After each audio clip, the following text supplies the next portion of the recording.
एक ऐसा देश जो दूसरे विश्व युद्ध में पूरी तरह राख हो गया था, जिसके दो बड़े शहरों पर परमाणु बम गिरे।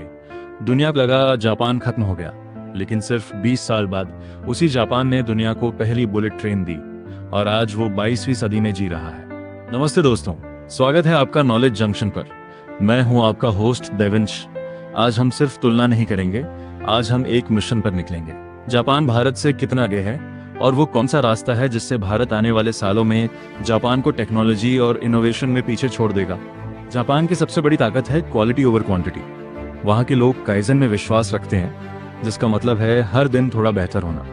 अगर जापान का एक वर्कर एक नट बोल्ट भी लगाता है तो वो उसे पूरी दुनिया में सबसे बेहतरीन बनाने की कोशिश करता है। जापान में इंसानों से ज्यादा रोबोट्स काम कर रहे हैं। वहाँ की फैक्ट्रियां 24 घंटे बिना बिजली या इंसान के चलती हैं, लाइट्स आउट फैक्ट्रीज।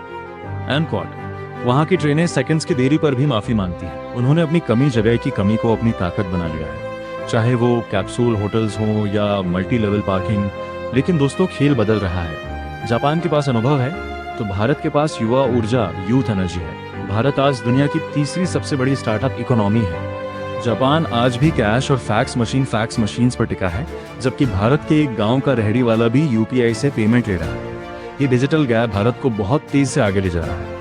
जापान का स्पेस प्रोग्राम जाक्सा बहुत एडवांस है, लेकिन इसरो ने दुनिया को दिखाया है कि कम बजट में चांद और मंगल तक कैसे पहुंचा जाता है। यह हमारी जुगाड़ से इनोवेशन तक की यात्रा है। जापान हार्डवेयर का राजा है, सोनी, टोयोटा, लेकिन भारत सॉफ्टवेयर का। आने वाला समय एआई का है और दुनिया का हर दूसरा कोडर भारतीय है। जब सॉफ्टवेयर और एआई मिल जाएंगे तो भारत का पलड़ा भारी होगा। जापान हाइड्रोजन कारें बना रहा है, लेकिन Bharat national green hydrogen mission के साथ पूरी दुनिया का फ्यूल हब बनने की तैयारी में है। भारत अपनी चिप मेकिंग फैक्ट्रियां, फैब यूनिट्स लगा रहा है। अगर हम इसमें कामयाब हुए तो जापान की इलेक्ट्रॉनिक्स डोमिनेंस को हम चुनौती दे पाएंगे। जापान में बच्चों को बचपन से सामूहिक जिम्मेदारी सिखाई जाती है। भारत में हमें अब रट्टा छोड़कर क्रिटिकल थिंकिंग पर जोर देना होगा। नई शिक्षा नीति NEP इसी दिशा में एक कदम है।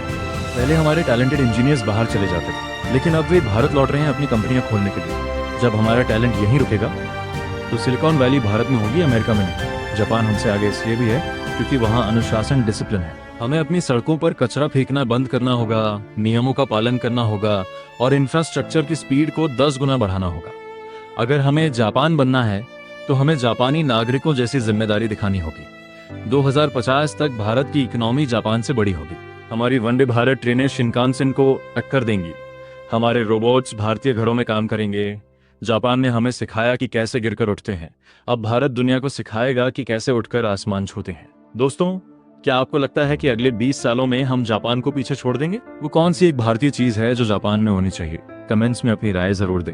उम्मीद है कि नॉलेज जंक्शन बाय देवेंश का ये महा एपिसोड आपको पसंद आया होगा।